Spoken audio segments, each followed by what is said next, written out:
Ito na pointers. Number 1, alam ba ni Rico ang lahat? Hindi!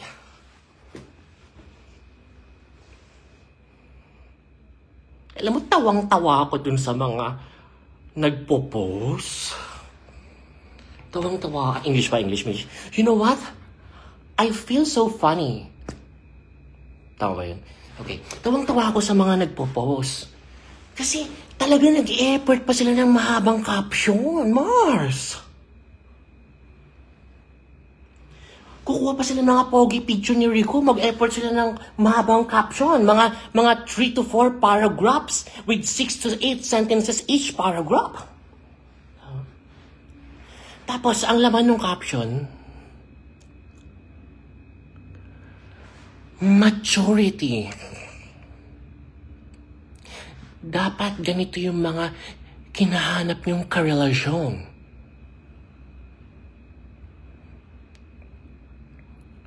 Yung matured na lalaki.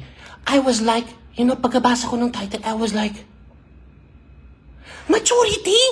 Ano nga asahan mo? 53 years old na yun. Lolo na yun eh.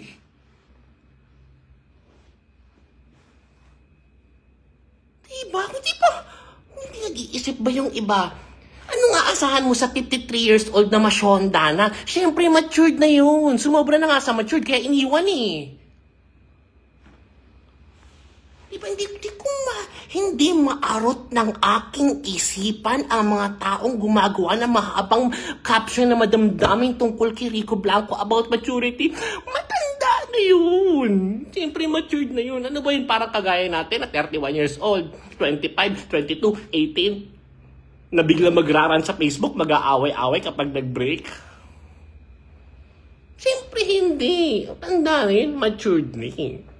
May nagsasabi nyo. Labo nyo. Teka. Sorry, nadala ako. Wala pala yun sa topic. Alam ba ni Rico ang lahat? No. Kung paano minamanipulate ni Boy Cheater ang kanyang ex-girlfriend, kung paano ginagaslight at pinapaikot-ikot, mas malala ang ginawa ni Girl Cheater kay Rico J. Puno. Rico Blanco. Hindi niya alam. Nag-break sila sa kadahilan ng gusto na mag-settle daw ng matanda eh.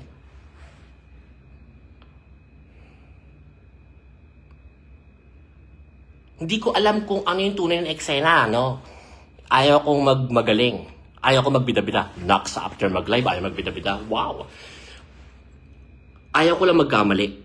Kasi pag nagkamali ako, mawalan ako ng credibility sa chismis. Like sa chismis ko, hindi na kayo maniniwala. So, kailangan careful ako sa mga binibitawang konsulta kung wala naman ako maayos sa ebidensya. Going back. Hindi ko alam kung totoong nag-propose. Tapos, na-reject. Hindi ko alam kung lumuhod. Hindi ko alam kung nagbigay ng sing-sing. Hindi ko alam tas sinabihan ng no.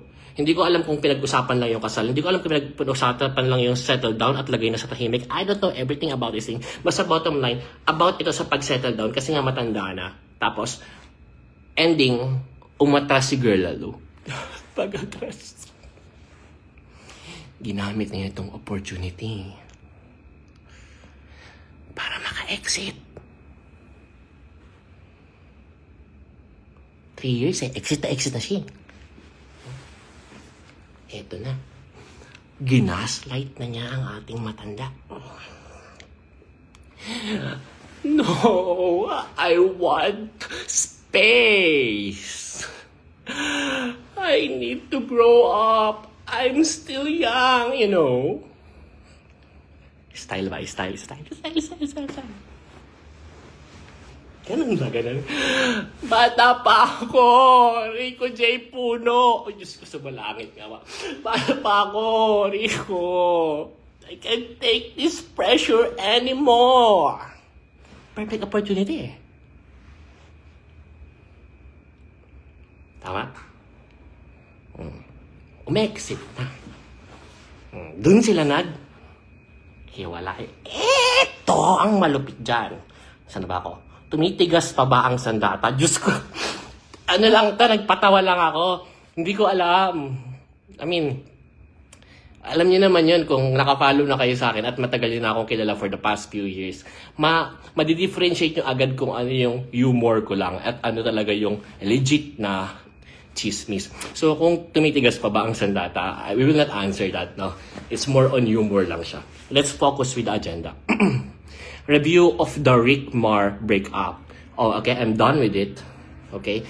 Ano yung nangyari sa hiwalayan? Timeline of the affair based sa ating legit source na H-MUA.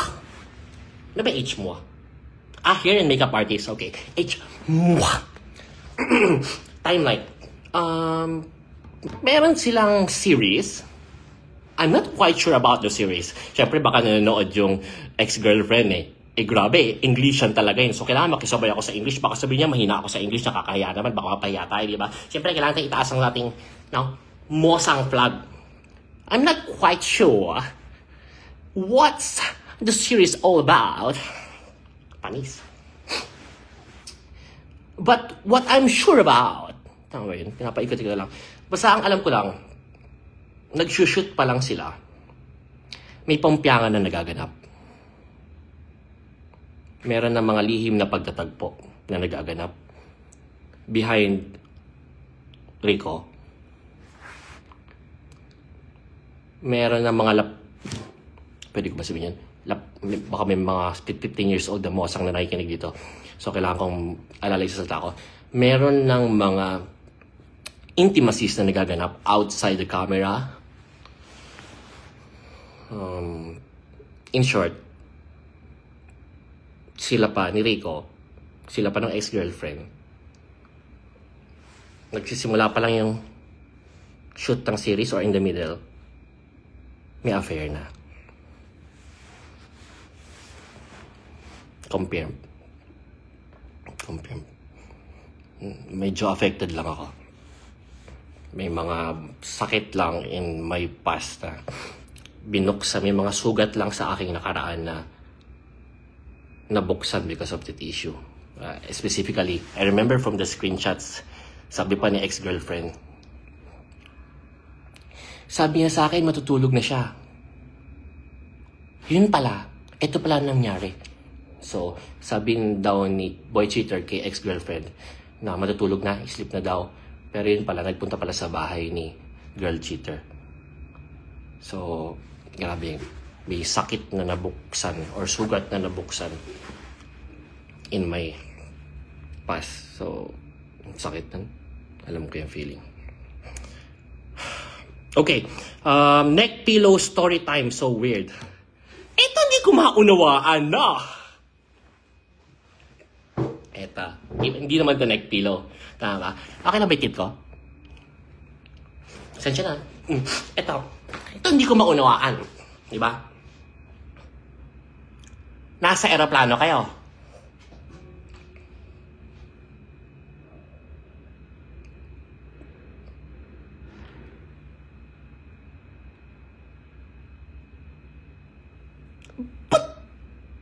Hindi naglalag. Hindi ko lang maarot yung right word. Sorry, hindi naglalag. Nasa aeroplano kayo. Alam niyo, nag-cheat kayo. Ba't kailangan niyo pa mag-selfie habang nagkikiss? Ang matindi pa na hindi maarot ng aking kokote at isipan. Nagsiselfie habang nagkikiss. May neck pillow?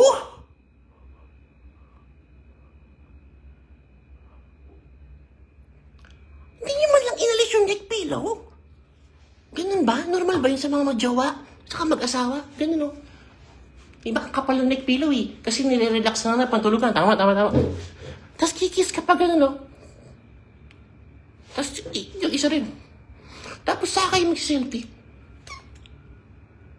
Yun! Yun yung una kong napansin eh. Una eh, may ginagawa na kayong mali. mag-selfie pa kayo. Pangalawa, maintindihan ko yung nagsiselfie kayo kung kayo nasa katinoan kayo at hindi kayo mga isip bata, no? Like, okay, we're cheaters. Souvenir. Smile. Smile. Tama? Tago mo ngayon. Ilagay mo sa vault, hidden folder. Password. Dito makita ng accelerator. Maintindihan ko yun eh. Ang hindi ko maintindihan, ang hindi ko maunawaan, no? Bakit kayo magsiselfie habang nagkikiss? Matindi pa dun, minute pillow pa.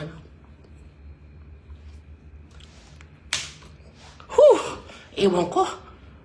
Nawawala ako sa tamang hulog ng aking pag-iisip. Kami naiisip ko yung neck pillow na yan. Okay, moving on. Maurice affair with another artista. Ito, nahuli to ni Rico. In the middle of the relationship, there is this one instance with may isang pambihirang pagkakataon na nalaman ni Rico na merong kalandian si girl cheater na isang artista, isang sikat na aktor. And kung paano ginaslight ni boy cheater sa ex-girlfriend, ganun din yung style. Wala yan! Kawork ko lang yan! Pero pinalampas. Strike one. So ngayon, nung napapansin na ni Mashonda na okay, here we go again, pangalawa na naman to, so parang let go na lang. Alam ko na mangyari dito. So bottom line, hindi alam ni Rico about sa affair kay boy cheater. Kung paano tayo na-update na ex-girlfriend recently is kasabay rin siyang na-update. So it's very hurtful for him, and at the same time, para rin siya nakalaya, parang, you know, jackpot, nakalaya ako sa babaeng to. Sarap din yan sa feeling. Okay. Ito. Affair with two other women. Nung sumikat na si boy cheater, ito nakausap ko talaga yung dalawang babae. Meron siyang dalawang ginawa, meron siyang dalawang chiniks, meron siyang dalawang binengbeng. Na dalawang pribadong babae or mga sexy models on Instagram, something like that, pero hindi mga artista.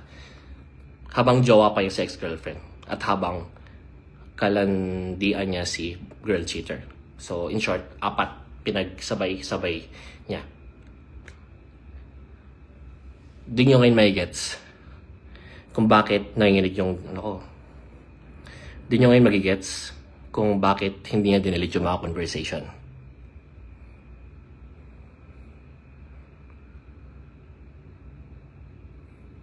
Di ba mag-ataka ka kung nakikipaglokohan na lang tayo, pero bakit hindi mo dinilit yung convo? Bakit tinatabi mo lahat yan? Gawain niya yun. Hindi natin alam kung para sa niya gagamitin in the future, kung hiwalay na siya, ipang-blackmail niya, ipang-manipulate niya kay girl. Kasi, come to think of it, di ba? Kung kayo, dalawa kayong, lalo ka na may jowa ka, bakit hindi mo dinidelete lahat ng conversation natin? Bakit nakatago lahat yan? And I found out from these two women na yung conversation nila with boy cheater is nakatago rin lahat and ginamit against them. Kaya hindi sila nakapagsalita rin. So, doon natin makukuha yung idea na bakit hindi deleted lahat ng ito. Truth behind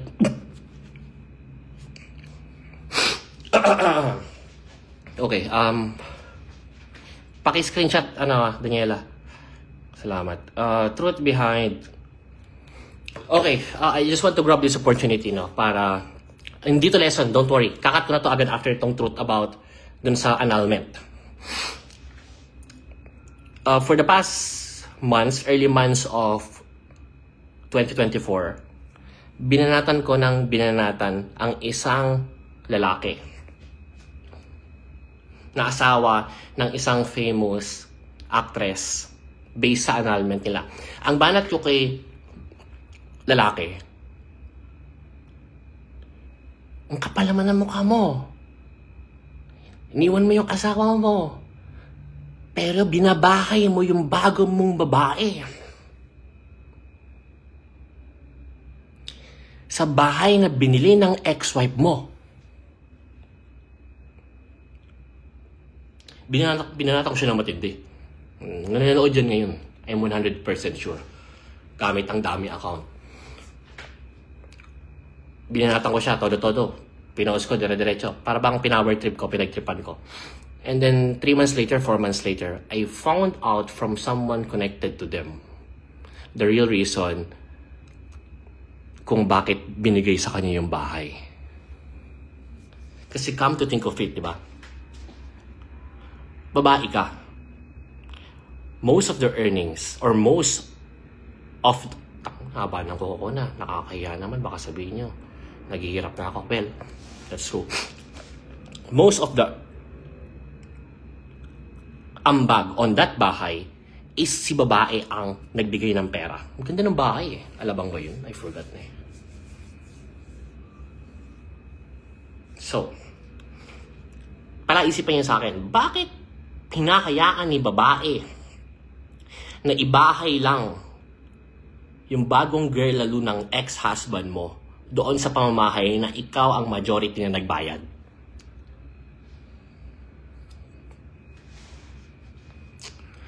So, ang dahilan pala ng hiwalayan ng mag-asawa, nahuli pala si girl, Red Hot Chili Peppers. Nahuli si girl na may affam. Same thing. I saw the conversations eh.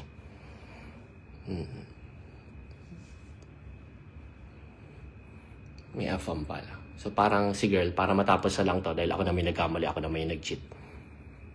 Sa'yo na lang yung bahay natin. Tapos anal na lang tayo. Yun. Paki-screenshot ha. Nakatodo na to. So, ano yung lesson na mapupulot natin dito? Well, hindi ko rin alam at wala rin akong pakialam sa lesson. Ayaw ko na yung ginawang pagkakamali ko before na naging emotional ako at maraming kadramahan. Paki-screenshot ha. Up.